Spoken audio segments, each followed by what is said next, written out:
fall in love with reading again seriously changed my life, and getting out of the reading rut that being in school put me in was so tricky, but so worth it. Hi friends, welcome back to my channel. Today I want to talk about something that is so near and dear to my heart, and that is falling in love with reading again. So last year I read 212 books, which is a big comparison to the exactly like one book that I read the year before that. Here's the thing, is that in middle school and the beginning of high school, I was such an avid reader.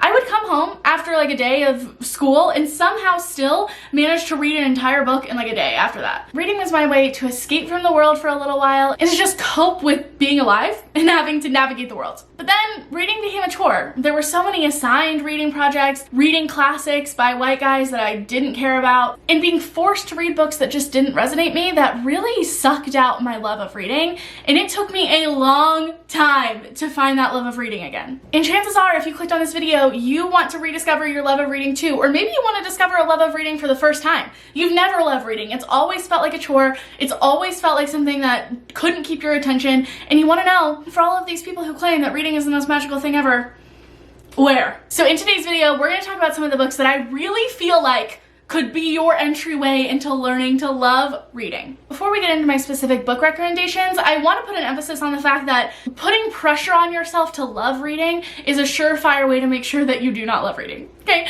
one of the best things that you can do for your love of reading is to be willing to pick up books and then DNF them, which means you don't finish them, or pausing on them, or discovering that they're not the kind of book for you, and setting it down and walking away and that being okay. A lot of us don't like reading because it feels like a chore or it feels like something that we have to do. So putting that pressure on yourself to do the thing that you don't want to do, but to love doing that thing, is not going to help. And there's a really good chance that not every book on this list is going to work for you. We all have different reading tastes, and we all have different things that we're looking for in our reading experience. I've broken up my suggestions into different categories. That way, depending on what kind of person that you are and anything that you already might know about your reading taste, you might be able to navigate which ones might work better for you a little bit easier. And hopefully this will help accommodate a wide range of genres and different reading styles. With that being said, let's go ahead and talk about the first kind of book that I think can help you out, and those are books that bring up nostalgia. Nostalgia is such a powerful tool. So if you've ever been a lover of reading and there was a series that you loved as a kid or in middle school or high school, and anytime that you think of it fondly and it brings up feelings of joy, that might be a really good place for you to start. Now, depending on how old you are and what kind of books that you were reading when you were younger, what brings up nostalgia for you might look a little bit different, but for me and the millennial that I am, a few different things that come to mind. First and foremost, The Hunger Games. I grew up as a teen and youngster, preteen, in the age of young adult dystopian novels. Those were my jams. So even if you never read the book series, but you watched the movie, picking up a series like The Hunger Games that you are familiar with and you're familiar with it from your teenage or your childhood can really help you to dive into the story, because there is that sense of coming home, of familiarity, so it doesn't feel too big and unconquerable. Another series that comes to mind under this category is the Percy Jackson series. Now, actually for me, I didn't read this as a kid, but I remember a bunch of people talking about it and loving it. And I know that since this is a middle grade series, a lot of people grew up on this series, whether it was the movies or reading the books yourself or having them read to you. Percy Jackson and the Olympians is such an immersive world. Plus, it is a middle grade book, which means even though this looks really thick, it is so easy to fly through it, and it's written to help people really dive into the story quickly, which is great if you are just getting back into reading and you don't want to have to trudge through something that takes so long for you to get into. You can just dive in with this series. This is a fantasy middle grade book based around Greek mythology. We follow our main character, Percy Jackson, as he's discovering that he's a demigod, and there is a whole world of monsters and magical creatures and gods that he never knew about. And he's trying to navigate that while also just trying to navigate fitting in middle school. There's awesome neurodivergent representation in here because Percy Jackson has ADHD and dyslexia. Plus, if you discover that you love the world of Percy Jackson and Rick Riordan's writing, there are so many other books that you can dive into. The next category that I want to talk about that I think can help you fall in love with reading are movie or TV show adaptations. These are fun, especially if you've seen the TV shows or the movies before, because you're already familiar with that storyline.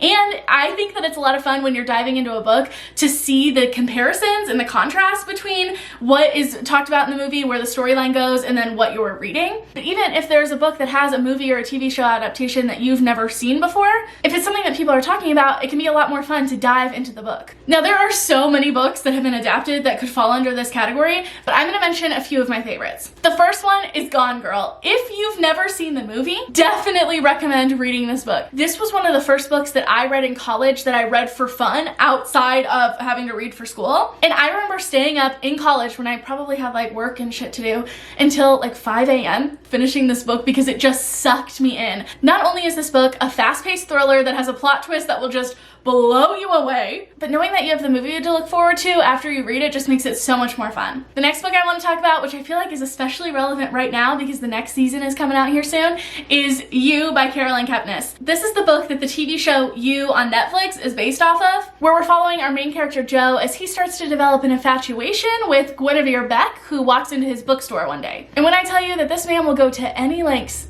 to protect the people that he loves, and I'm telling you, whether you've seen the TV show or not, this is such a good one to get into if you are into creepy obsession thriller stories. The last recommendation I have in this category is Shadow and Bone. This is another book that got a Netflix adaptation, but I know for a fact that this book helps you get back into the love of reading because that's exactly what it did for me. I heard people talking about this when I was scrolling on TikTok one day, back in like probably 2019, maybe the beginning of 2020, and it had been years probably since I read Gone Girl, since I had read for fun at that point. And on a whim, I just decided to go to Barnes & Noble and pick it up, and I read this book in a day. If you have ever been a love of fantasy stories, whether that be movies or TV shows or books, the way that Leigh Bardugo writes her worlds and her characters, I really feel like Shadow and Bone has a good chance of helping you rediscover that love and passion for fantasy that you once had. And this has an added fun element of the fact that the TV show is actually a kind of combination of two of Leigh Bardugo's series, Six of Crows and Shadow and Bone. So it does differ from the books a lot, so I feel like you can still read the books and watch the TV series and not feel like you are consuming the same content one after the other. We're just gonna have to ignore Oliver, okay? Otherwise I would never get any filming done. No, you are gonna knock over everything, sweetheart. No, thank you. The next category I want to mention are those books that pull at your heartstrings. Books that can make us feel like we really care about the characters and we are invested in their stories and what happens to them. Really makes it easy for us to want to come back and continuously pick up that book time after time and it not risk feeling like a chore. I would say the #1 book recommendation I have for this is House in the Cerulean Sea. Now I'm going to be honest with you, I actually haven't read this book yet. It is on the top of my TBR, but I hear so many amazing things about it and how it feels like coming home and how it just makes you fall in love with the characters that I feel pretty confident recommending it in this list. In this book, we follow Linus Baker, who is very much stick to the rules kind of guy. And he works as a caseworker for the department in charge of magical youth. And one day, he is given a very highly classified assignment where he has to go to a little orphanage on this island where some of the most dangerous children reside to determine whether they're a threat to the rest of the world. We've got a queer love story. We've got people discovering that maybe things aren't always as they seem. In a tale about acceptance and realizing everyone's possibility. A book that I have read that is along these same vibes is The Very Secret Society of Irregular Witches. This book also fits into that cozy fantasy genre. This is a heartwarming story about a witch, Mika Moon, who has always kept her witchiness hidden, but has chosen to make TikTok videos about her witchiness because no one believes that it's real, but it's still a way for her to feel some connection and to share in the magic that she has with people without risking people knowing about witches. Until one day she gets an unexpected message asking for her help to go to this house to help take care of these 3 younger children witches. This is filled with joy and found family and a little bit of magic and just feels like coming home. I also read this book in a day. It is so easy to get sucked into this world and these characters. And if you love feeling like you are becoming a part of this new family too, definitely recommend this one. The next category of recommendations I have are fast-paced thriller / whodunit kind of books. These are the kind of books that I feel like are great for rediscovering your love of reading because that fast-paced nature of them makes you want to keep flipping the page and you can end up reading half of the book and not even realize it. The first book I would recommend in this category is They Never Learn. This is one of my most recommendable thrillers that I think I've ever read. It has a plot twist that is absolutely going to blow you away. This is a good for her book where our main character actually goes around killing men.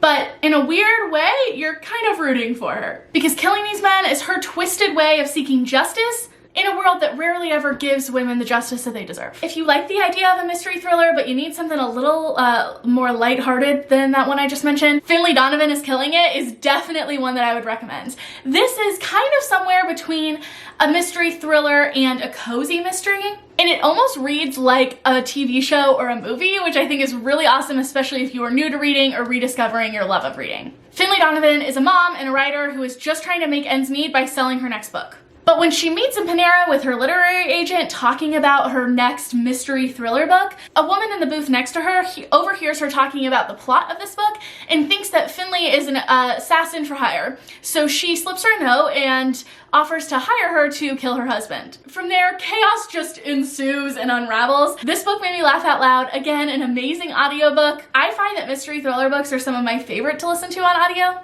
This is a book that is going to suck you in, but it is not as deep or dark as some of these other recommendations on the list. And in the final category, I want to talk about are memoirs, and specifically the audiobook version of memoirs, because a lot of times they are read by the person who is writing the book and whose life you are learning about. And this especially applies to celebrity memoirs because there's something just extra special about hearing people recall the story of their lives to you. It feels like you're sitting down with a friend who is telling you some amazing stories. And I feel like audiobooks in general are a great way to dive back into reading. And it's important to note that all types of reading, audiobooks, graphic novels, fanfic, they're all reading and they're all valid. Some of my favorite audiobook memoirs that I have read this last year have been Jeanette McCurdy's I'm Glad My Mom Died. So many people were talking about this.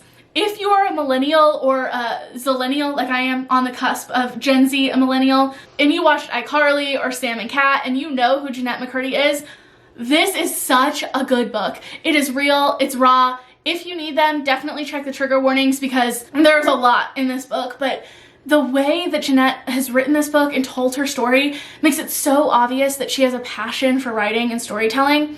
Absolutely incredible. Talks about being a child in the entertainment industry, talks about generational trauma, and brings up really good conversations about abuse from mothers that I feel like we don't talk about or see talked about enough. Around the same time that I listened to I'm Glad My Mom Died, I also listened to Finding Me by Viola Davis. Viola Davis was nominated for a Grammy Award, and I think that was so well deserved because this audiobook was incredible. Again, this deals with some deeper and darker topics, but this is really focused on her childhood and her discovering her love of acting and also just some of the hardships that she had to endure. She talks about growing up as a Black girl, but also growing into being a Black woman in the entertainment industry, some of her roles and breakthroughs and letdowns and mess ups. And if you haven't checked this one out yet, absolutely recommend it. So that is it for today's list of my recommendations of books that will hopefully help you fall in love with reading again. Definitely let me know in the comments if you've read any of these before or if you decide that you want to check any of them out. And just remember, reading is morally neutral whether you decide you want to read or watch a Netflix show. We are past the days of feeling like you need to read in order to achieve some life goal or be morally superior. It is all about just rediscovering that love. And if you want to continue your reading journey, definitely consider hitting that subscribe button down below and pushing that thumbs up button if you found this video at all helpful. Thank you all so much for watching, and I'll see you next time. Bye.